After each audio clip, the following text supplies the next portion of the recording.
Hello, everyone, and welcome back to the Academia and Research Collective. My name is Darren Lau, and today we're going to be going over how to generate a research/guiding question. This will be a shorter video because it really significantly builds off of what we talked about last time, which is choosing research topic. So let's dive straight in. Firstly, why is our research question important? Well, it's important because it's the foundation of everything, right? Your experiments, data collection, conclusions, all based off of your guiding research question. That's what you look to throughout your entire research process. Also, a weak question means unclear goals, and that means confusing results because you're just doing stuff all over the place, right?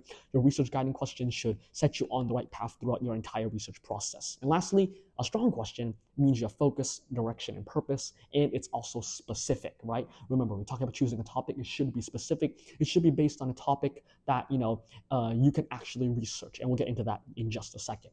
So, throughout this process, like last time when choosing research topic, there were some guidelines. Here, I have some checks that you should ask yourself throughout your research process.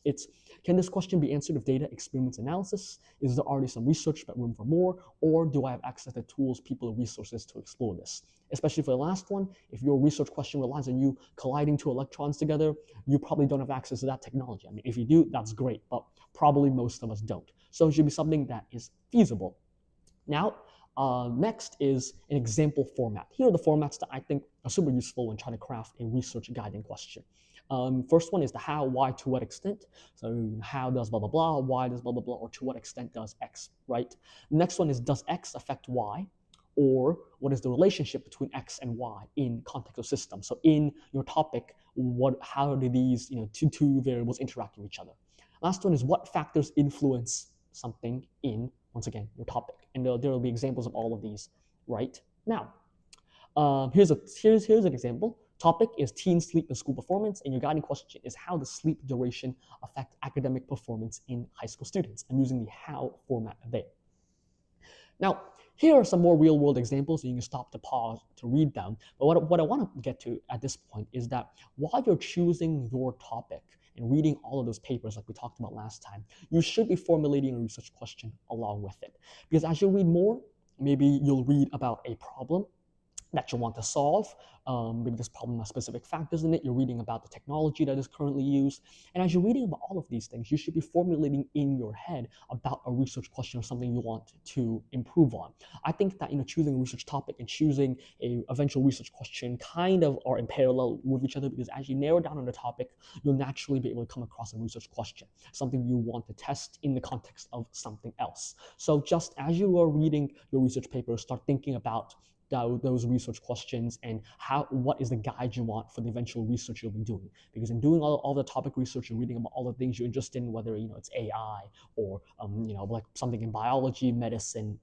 All of those things are things you should keep in mind. So this example, the first one is, can transformer-based architecture outperform convolutional neural networks in modeling real-time brain shift during awake craniotomies using multimodal image data fusion? That's a mouthful, but this really gets to the point that this is specific, right? I mean, you can tell this is specific, even if you don't understand what everything means, you can tell that it is specific. And look, it talks about using convolutional neural networks in what is the context? The context or the topic is real-time brain shift during awake craniotomies, and then he's testing multimodal imaging data fusion, right? That touches on all the parts that we talked about earlier about, variables in the context of a system using some other things that you're also testing. Here are some more examples. Feel free to stop and read those. And then as you go through this process, you have to remember to refine your question, right? This will be a trial and error process. Is your question too broad?